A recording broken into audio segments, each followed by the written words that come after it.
வேற்றுக் கிரகவாசிகளா? Atlantis நகரமா? காலப்பரிமாண வாயில்களா? அல்லது அறிவியலால் இன்னும் முழுமையாக புரிந்து கொள்ள முடியாத இயற்கை நிகழ்வுகளா? பல ஆண்டுகளாக இந்த ஒரே கேள்வி உலகம் முழுவதும் கோடிக்கணக்கான மக்களை யோசிக்க வைத்திருக்கிறது. இன்று அதற்கான பதிலை தேடப் போகிறோம். வணக்கம் மக்களே, இது ப்ராஜெக்ட் மர்மம்.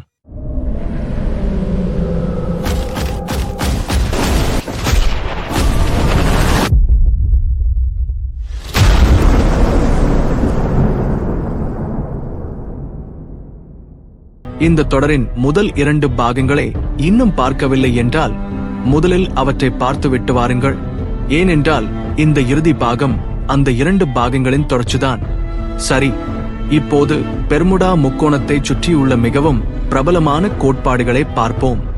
முதலில் வேற்று கிரகவாசிகள்.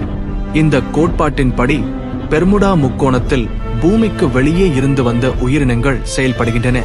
கப்பல்களும் விமானங்களும் அவர்களால் கடத்தப்படுகின்றன என்று சிலர் நம்புகின்றனர். இந்த எண்ணம் திரைப்படங்களிலும் ஆவணப்படங்களிலும் மிகவும் பிரபலமானது. ஆனால் இதை உறுதிப்படுத்தும் ஆதாரங்கள் இதுவரை கண்டுபிடிக்கப்படவில்லை. அடுத்ததாக அட்லாண்டிஸ். கடலுக்கடியில் மறைந்துவிட்டதாக கூறப்படும் ஒரு பழமையான நாகரிகம். அந்த நகரத்தில் இருந்த மேம்பட்ட தொழில்நுட்பங்கள் தான் பெர்முடா முக்கோணத்தில் நடக்கும் விசித்திரங்களுக்கு காரணம் என்று ஒரு கோட்பாடு கூறுகிறது. இதுவும் பல ஆண்டுகளாக பேசப்பட்டு வந்தாலும் உறுதியான ஆதாரங்கள் எதுவும் கிடைக்கவில்லை.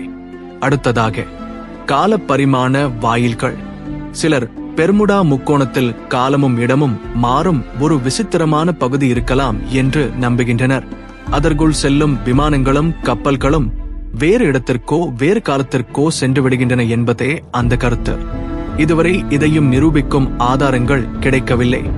இப்போது மிகவும் அதிகமாக பேசப்படும் இன்னொரு கோட்பாடு காந்த விசித்திரங்கள். பெர்முடா முக்கோணத்தில் திசை காட்டிகள் தவறாக செயல்படுகின்றன என்று பல கதைகள் கூறுகின்றன.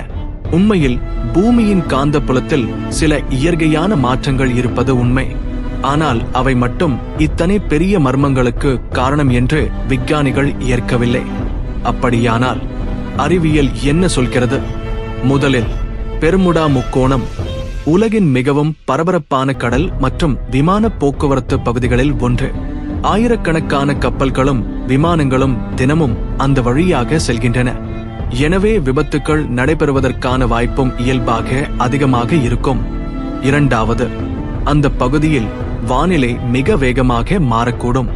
சில மணி நேரங்களிலேயே புயல்கள் உருவாகலாம். பலத்த காற்று, உயரமான அலைகள், குறைவான காட்சித்திறன், இவை அனைத்தும் எந்த பயணத்தையும் ஆபத்தானதாக மாற்றும். மூன்றாவது, கல் ஸ்ட்ரீம் என்ற சக்தி வாய்ந்த கடல் நீரோட்டம். ஒரு கப்பல் மூழ்கினாலோ ஒரு விமானம் கடலில் விழுந்தாலோ அதன் சிதைவுகளை மிக வேகமாக வேறு பகுதிகளுக்கு கொண்டு செல்ல முடியும். அதனால் பல தடயங்கள் கிடைக்காமல் போகலாம். நான்காவது, மனித தவறுகள், வழி செலுத்தல் பிழைகள், கருவி கோளாறுகள், தவறான முடிவுகள், இவை அனைத்தும் பல விபத்துக்களுக்கான காரணங்களாக இருக்கலாம். அப்படியானால் பெர்முடா முக்கோணம் உண்மையில் ஒரு மர்மமா அல்லது ஒரு புராணமா? உண்மையை சொன்னால் இரண்டுமே. பல சம்பவங்களுக்கு அறிவியல் விளக்கங்கள் கிடைத்துவிட்டன. ஆனால் சில சம்பவங்கள் இன்று வரை முழுமையாக விளக்கப்படவில்லை. அந்த பதில் கிடைக்காத இடைவெளிதான் இந்த மர்மத்தை இன்னும் உயிருடன் வைத்திருக்கிறது. உங்களுக்கு என்ன தோன்றுகிறது?